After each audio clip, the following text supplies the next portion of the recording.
It's 1409. The Teutonic Knights are on a warpath. Ulrich von Jungingen, the Grand Master, knows well that with the union of Poland and Lithuania, the Order's days are numbered.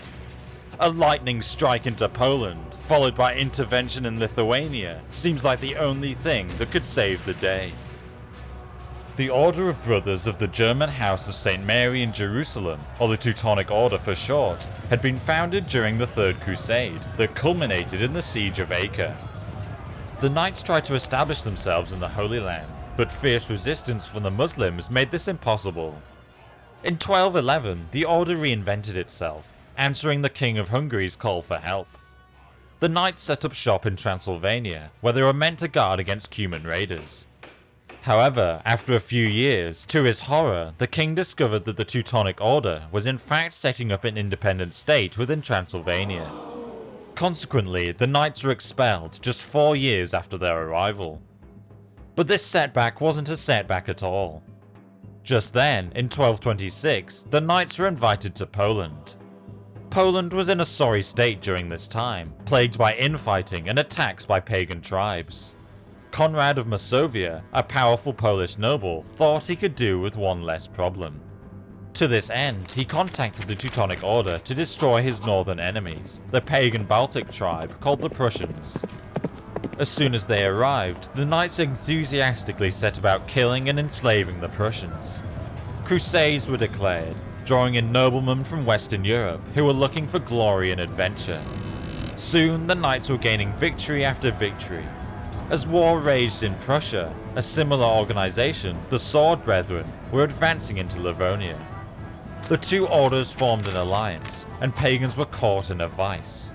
Motte and Bailey forts were erected whenever the Order conquered a new territory. As soon as possible, these wooden forts were converted into cutting-edge stone castles. Surely enough, the former lands of the Prussians were at once covered by a network of impregnable castles. When the Poles realized the existential threat this represented, it was already too late. Open conflict began in the 1330s. The Order was never short of volunteers, as many in the West believed the Poles were still pagan. In fact, Poland defended Christendom from the Mongol horde, and was still reeling from the destruction that this caused.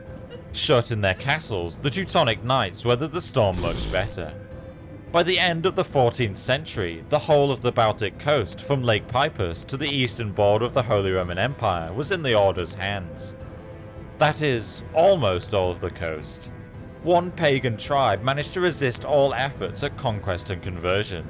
The Lithuanians have a strong and resilient state, and still hold the region of Samogitia, driving a wedge between the Order's Prussian and Livonian lands. This problem is at the root of the latest war.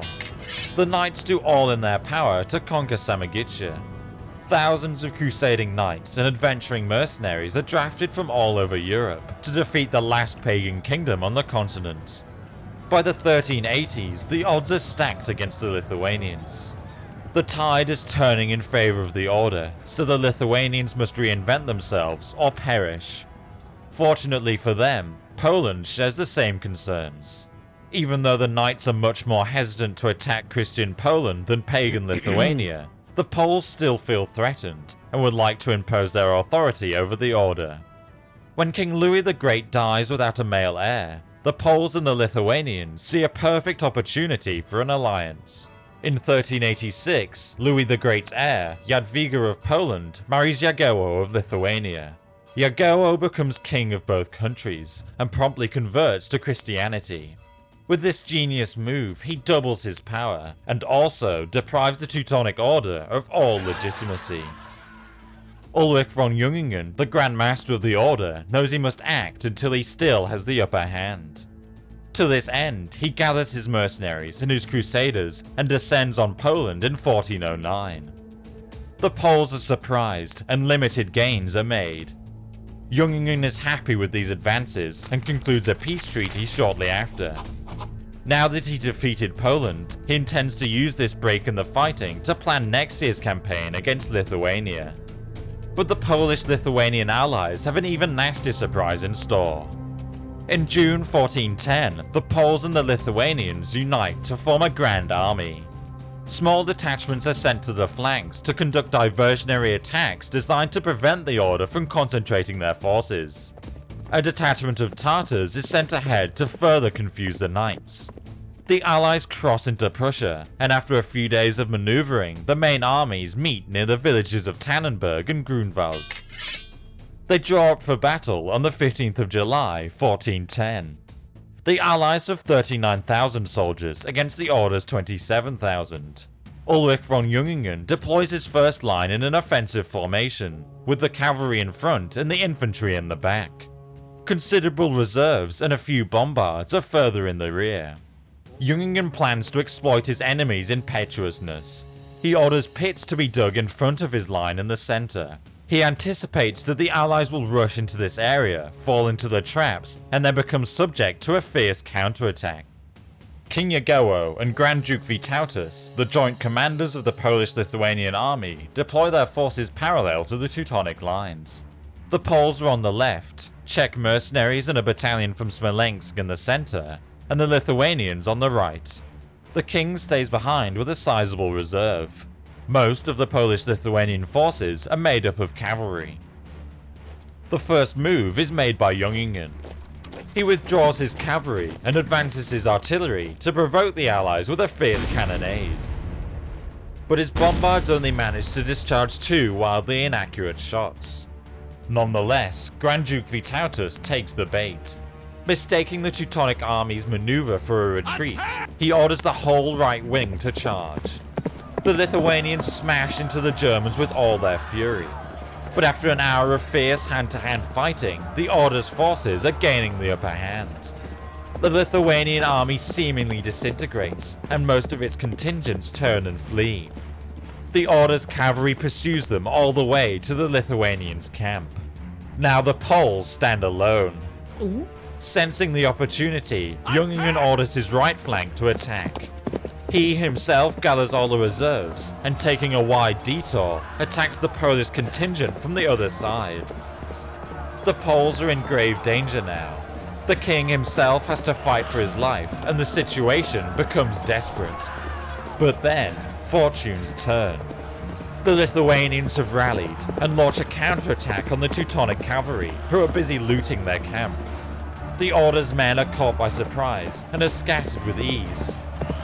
Next, the entire Lithuanian army crashes into Jungingen's contingent.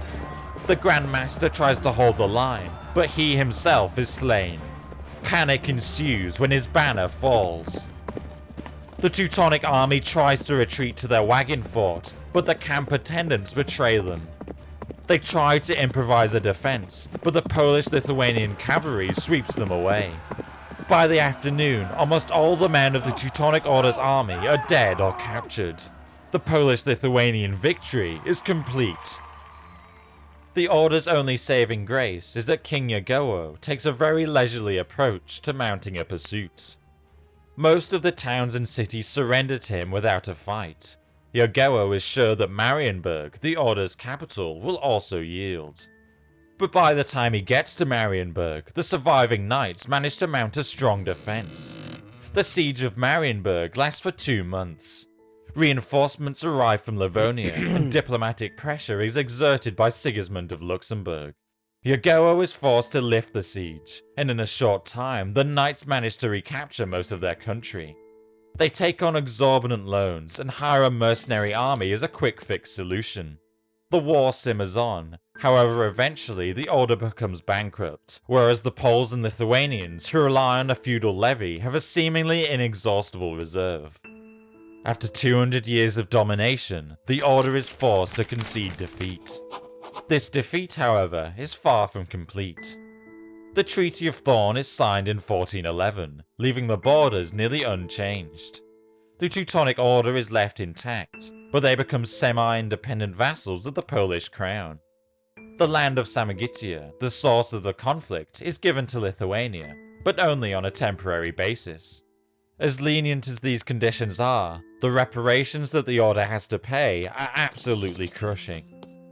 For now they escape total destruction, but the defeat at Grunvald Tannenberg will act like a slow poison, only prolonging the Order's demise.